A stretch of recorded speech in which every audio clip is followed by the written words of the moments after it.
नमस्कार साथियों, मैं कुशल आनंद आप सभी का PWSSC वाला पे स्वागत करता हूं।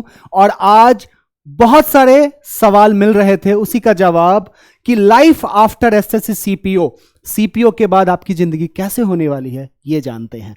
तो देखिए, सीपीओ क्रैक करने के बाद कैसी होगी लाइफ। तो आज के इस छोटे से वीडियो में हार्डली 7 से 8 मिनट में हम क्या क्या डिस्कस करने वाले हैं। आप इसको प्लेबैक स्पीड जल्दी स्पीड बढ़ा करके भी इसको देख सकते हैं। सबसे पहले हम इन शॉर्ट एसएससी सीपीओ का ओवरव्यू जान जाएंगे, क्या होता है life after clearing SSC CPO, कैसी आपकी जिंदगी होने वाली है भाई एक बार आप एसएससी सीपीओ को क्लियर करते हैं। तो job profile and salary structure, salary के भी बारे में बात करेंगे। अल्टीमेटली पैसा बहुत जरूरी है एंड द कैरियर पाथ, किस तरीके से आपका प्रमोशन होगा। तो आइए एक एक करके इसके बारे में जानते हैं। The assessee CPO exam is a national level exam, आपको पता है पूरे देश के बच्चे इसको देते हैं।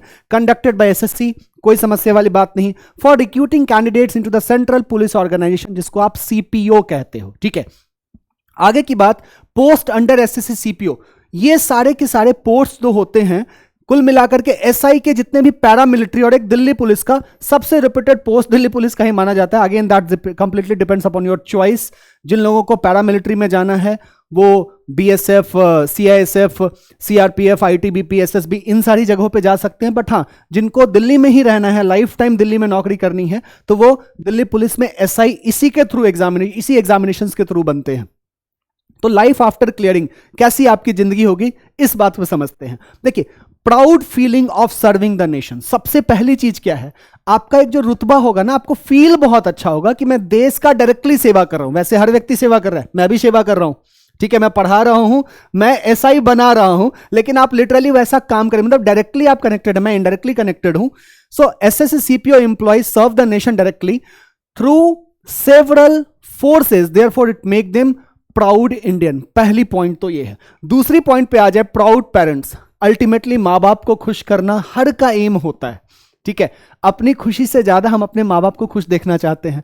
तो वही सीपीओ में मेन पॉइंट क्या है, the most important thing for many people is to make their parents proud. बिल्कुल आपके माता पिता बहुत गर्वान्वित महसूस फील करेंगे। Clearing SSC CPO is a big thing for Indian parents and they are the happiest one to hear the news of your selection. वैसे भी मैं हमेशा कहता हूं ना, हम टीचर्स आपके सिलेक्शन में आपके माता पिता के बाद सबसे खुश होने वाले हैं। सबसे खुश हम नहीं होते हैं, आपके मदर एंड फादर होते हैं। वो कहते हैं ना कि आपके माता पिता के डिसीजंस गलत हो सकते हैं लेकिन नीयत कभी गलत नहीं होती है। Their intentions are never wrong, इस बात को हमेशा याद रखिएगा। आगे बढ़ते हैं, स्टेटस एंड सोशल पावर, ये बहुत ही आवश्यक। पैसा और पावर, अल्टीमेटली 99% लोगों का लाइफ का यही एम होता है। So people sought after government jobs in India because government jobs, especially central government jobs, offer an attractive salary, job stability and job security as well। मतलब job security भी बहुत अच्छा है और stability है और salary is also very attractive and handsome amount you have। Okay, stress free life, चिंता free 8 घंटे की ड्यूटी। अगर आप किसी भी पैरामिलिट्री में है तो हाँ, मैं समझ सकता हूं फेस्टिवल्स के टाइम में भी आपकी इमरजेंसी ड्यूटीज लग सकती हैं। तो ये क्या है, after clearing the exam students get finally relieved to be appointed in a reputed government departments. All the worries come to an end as now they have a stable, secure government job that they have been deserving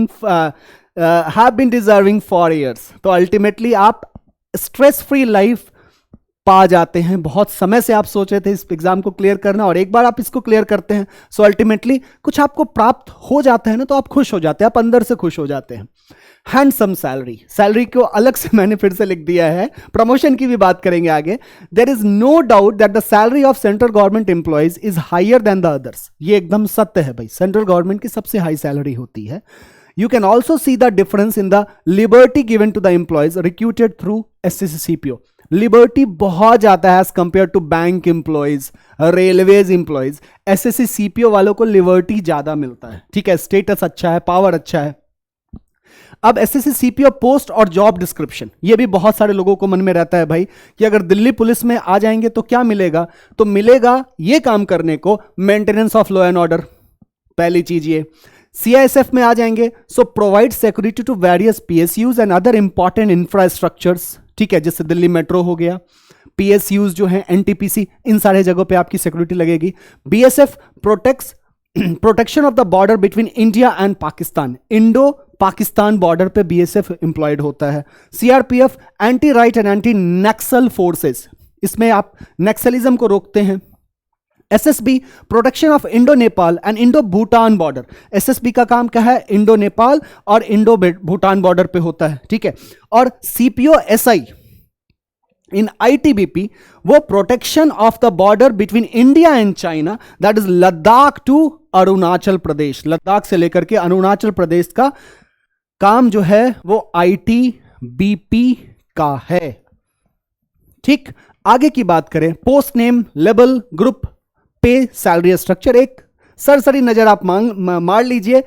Delhi police में male female level 6 में आते हैं। सी non gazetted, salary band आपकी यहां से यहां होती है, 4200 ग्रेड पे है।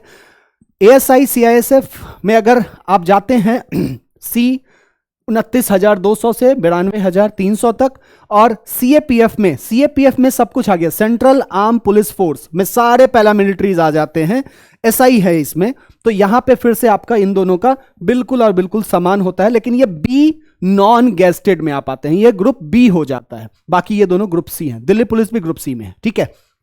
Depending upon various posts recruited through SSC CPO, the training period is up to 1 year. 1 साल की आपको ट्रेनिंग मिलती है, जिसमें आपको पढ़ाया भी जाता है और आपकी फिजिकल ट्रेनिंग पे भी ध्यान दिया जाता है। डेयरनेस अलाउंस आपको मिल जाता है, जिसे डीए कहते हैं। Home rental allowance HRA, travel allowance TA, dearness on travel allowance ये भी मिलेगा। एनपीएस, सीजीएचएस और सीजीईजीआईएस, ये सारी फैसिलिटी, सीजीएचएस मतलब आप इन शॉर्ट कह सकते हैं ना, हॉस्पिटल के कार्ड्स मिलते हैं, बहुत सारे कार्ड्स हॉस्पिटल इनके साथ एसोसिएटेड होते हैं, तो वहां पे आपका इलाज बहुत मिनिमम कॉस्ट पे आपका और आपकी फैमिली का हो जाता है, ओके। अब कैरियर पाथ मतलब प्रमोशन कैसे होगा, देखिए आपकी शुरुआत अगर एएसआई से होती है, ठीक है, यूजुअली आप यहां से शुरू करते हो, तो अगली प्रमोशन जो एसआई की है वो स्लो है। दिल्ली पुलिस में प्रमोशन थोड़ी स्लो है। इंस्पेक्टर, एसीपी मूवीज में आपने देखा होगा, DCP additional commissioner of police, JCP joint commissioner of police, special commissioner of police, और तब जाकर के आप सीपी बनते हैं, कमिश्नर ऑफ पुलिस। लेकिन आप वहां तक नहीं जा पाएंगे, मोटा मोटी कहिए आप यहां पे कहीं ना कहीं आप रिटायर हो जाएंगे, DCP, ACP, depending upon your performance, okay. BSF की प्रमोशन बहुत अच्छी है। अगर पैरामिलिट्री बात करें तो कुछ की प्रमोशंस बहुत फास्ट है, जैसे सीएसएफ की प्रमोशन स्लो है, बीएसएफ की प्रमोशन फास्ट है। तो अगर आप यहां पे एएसआई से जाते हैं, वैसे यूजुअली एसआई से लोग जाएंगे, तो इंस्पेक्टर पे आप जाएंगे, फिर असिस्टेंट कमांडेंट, जो एक सीएपीएफ करके यूपीएससी एग्जाम लेता है, उसके थ्रू आप डायरेक्टली एसी बनते हैं, असिस्टेंट कमांडेंट। फिर deputy commandant, 2IC that is second in command, वो डीसी के ऊपर होता है। Commandant, deputy inspector general, deputy inspector general, additional director general, special director general, और फिर जाकर के आप डायरेक्टर जनरल बनते हैं। तो कहीं ना कहीं मोटा मोटी कहिए आप यहां पे रिटायर हो जाएंगे अगर आप सीपीओ के थ्रू जाते हैं। तो इसके ऊपर जाने के लिए आपको यूपीएससी का सीपीएफ एग्जाम क्लियर करना पड़ता है, सीएपीएफ। तो बस यही जानकारी थी, मैं आशा करता हूं अच्छा लगा होगा, और कोई भी समस्या हो कमेंट सेक्शन में लिखिए, मैं पर्सनली उसको पढ़ता हूं, मैं रिवर्ट करूंगा। ऑल द बेस्ट सभी को, अपना ध्यान रखें, घर वालों का ध्यान रखें, stay blessed, over and out.